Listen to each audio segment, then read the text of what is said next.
Okay, the side door is open, of course. The PCIe slots, we have that flashed graphics card that I put in the other day. One thing I didn't mention, when I had the graphics card out, the NVRAM, also known as PRAM, battery is hidden back there behind the graphics card. So when I took the graphics card out, I took the opportunity to replace it. It's a normal CR2032 battery. Very easy to replace. Kind of a pain to get it out, but the new one pops right in. And we should be good to go as far as that battery goes for quite a while now. All right, in the second slot is the Ablecon card, then the NVMe SSD. The top slot right now is open. So what we're going to start out doing is putting this Sonnet Allegro card into that slot. I'm going to leave the Ablecon in place now because we need to boot it up, do some testing, and then I'll shut it down again, swap out the card to put in the Inatech card, and then some more testing. Okay. That thumb screw that I'm now doing works very, very well. This one down here also works fine, but it's a little bit of a pain to get at simply because the graphics card's in the way. All right, we now have that out. And I'm going to get in here and I'm sure obscure your vision.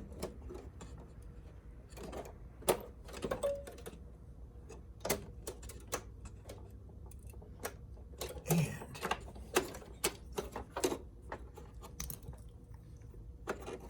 I'm trying to do this so that you can still see a little bit of what I'm doing. It is kind of awkward.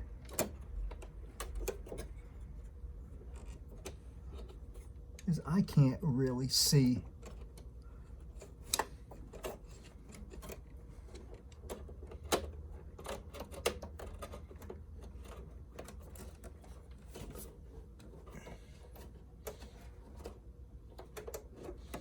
Okay, we should about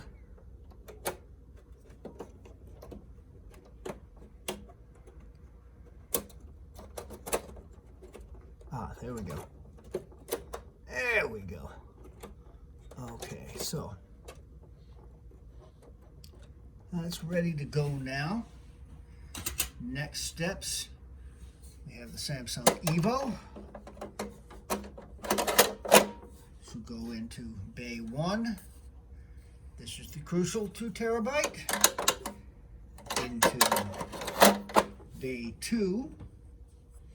This is a 2 terabyte hard drive. Sliding right into Bay 3. Bay 4 we're holding open right now. We'll have an 8 terabyte hard drive which should be in by the weekend, and we'll put that in there. Okay, so I'm gonna lock it back up, put the door back on. Next you'll see we should be on the Catalina desktop, ready to do some things. And here we are in the Catalina desktop.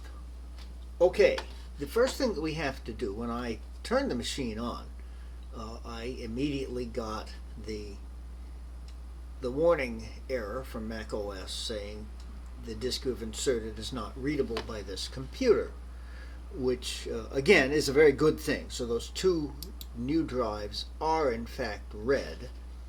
So we need to open up Disk Utility.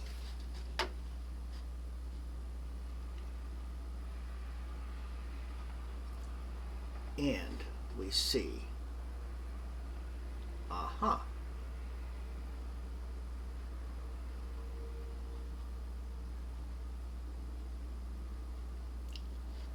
So what we see here, the Lexar SSD, that is the Mojave drive, it's actually hiding up in the second the second optical drive bay, happily sitting there.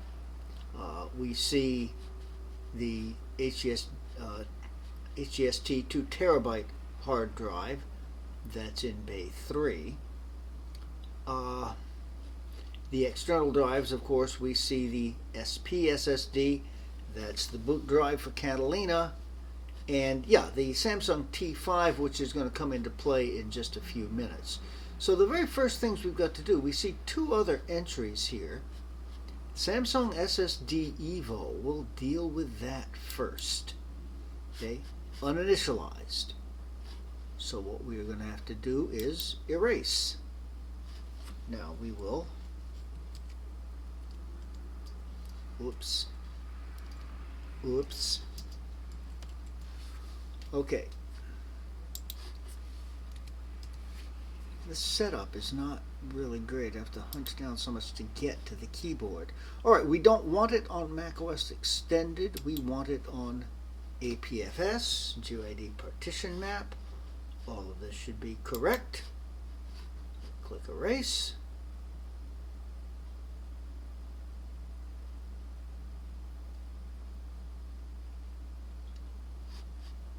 And we have our new APFS file here.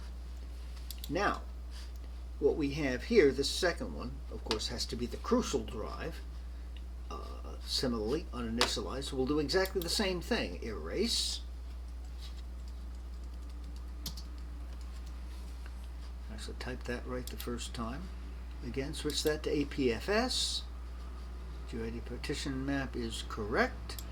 And erase.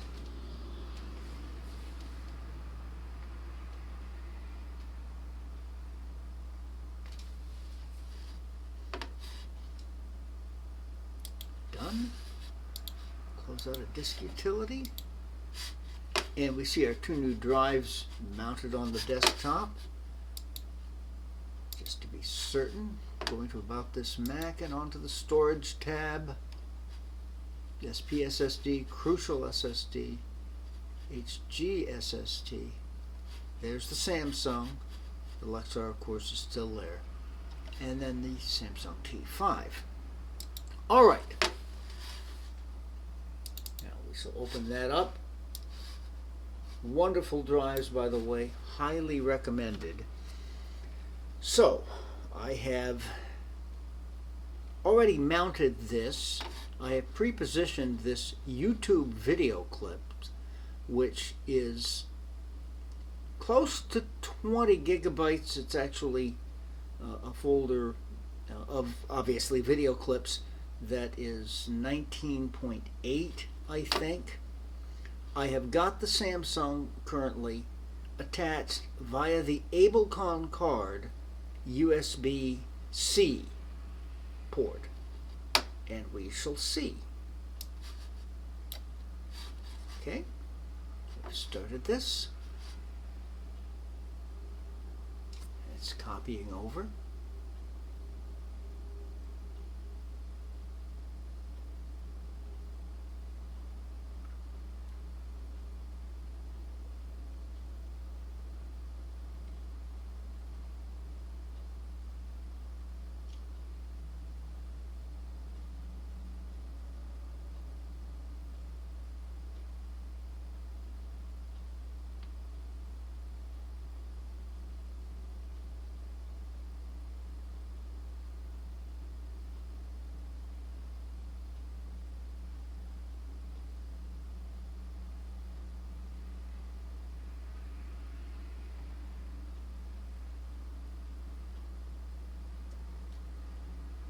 That's actually a better speed than I was getting on the other computer. I make that 54.13 seconds. All right, let's do some cleaning up. So don't get that left here. Now I will have to unmount the drive. Give me just a second here to plug it into the Sonnet.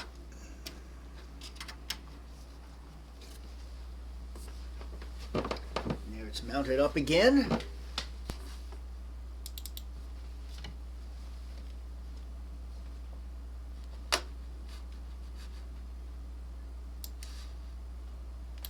we go.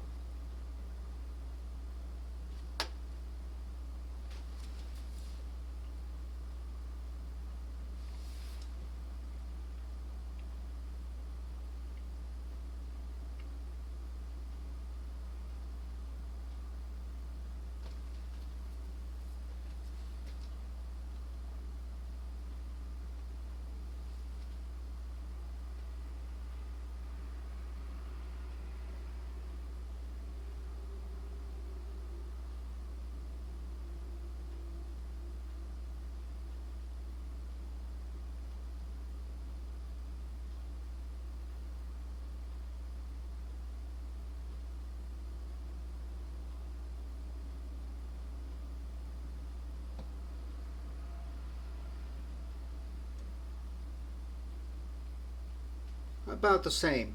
My phone is telling me 54.67 seconds, but I was a little late stopping it, so I think that's roughly the same. That is very interesting. Okay, and again, some cleaning up.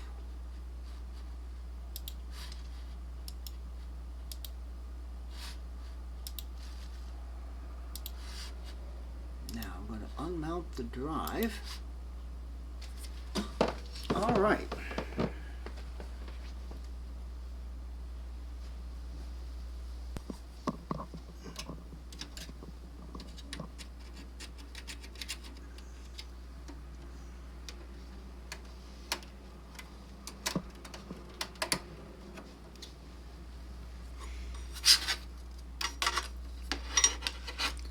So what I'm doing here,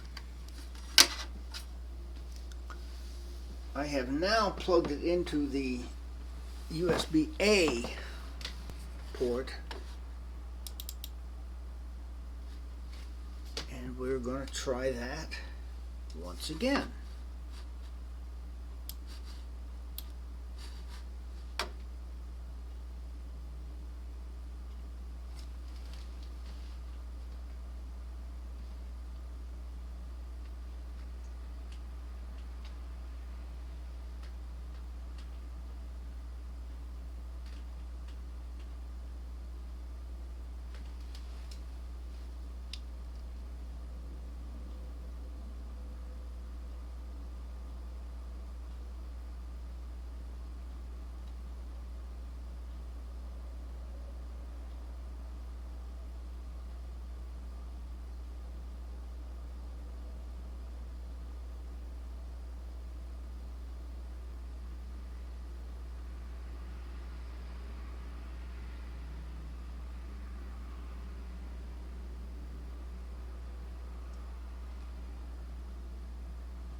It says 54.72. I was a little quicker. So, yeah, I suppose you'd say it's a little slower, but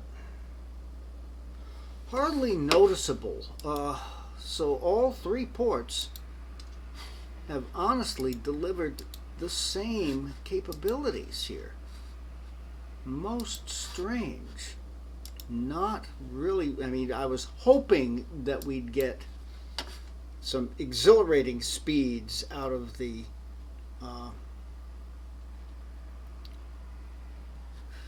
Sonnet card.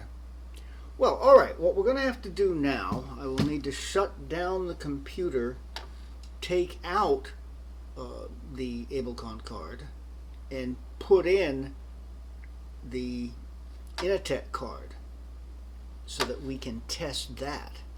All right, so we'll be back with you, well, in a split second for you. And we're back. Okay. Currently, the Samsung T5 is mounted.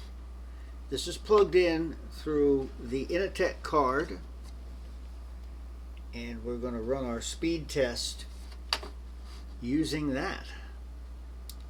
and we go.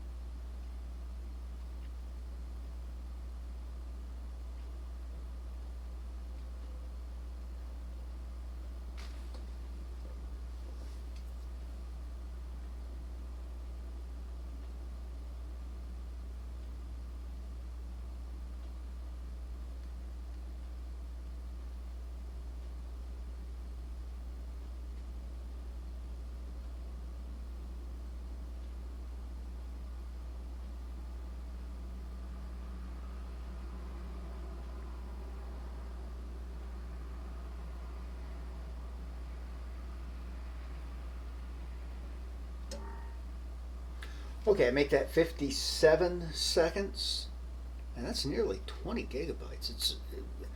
Everything's been impressive to me. I do have to say that. Okay, 57.16. All right.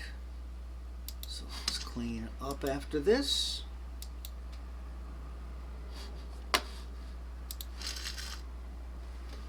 All right. Now, I'm going to try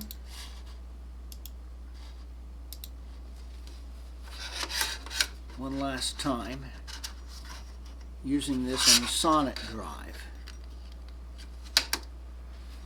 Let's see what the story is. Certainly mounts up quickly. Okay.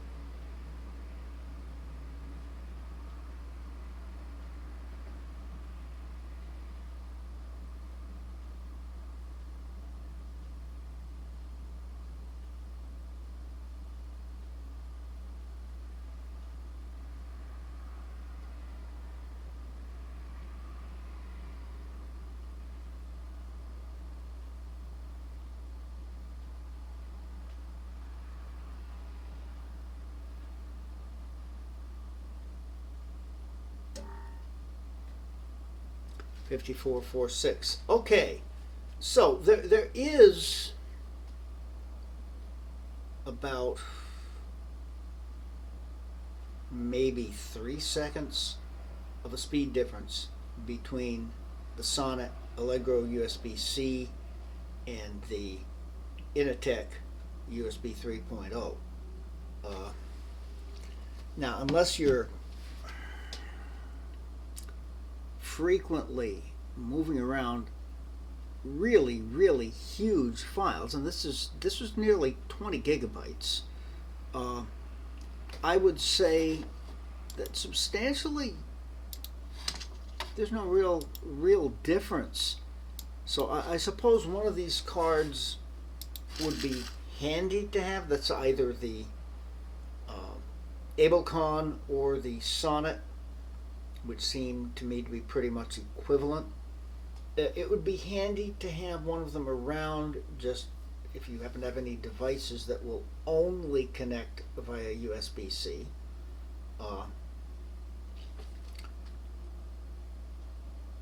But there's not the huge speed difference we had thought there might be.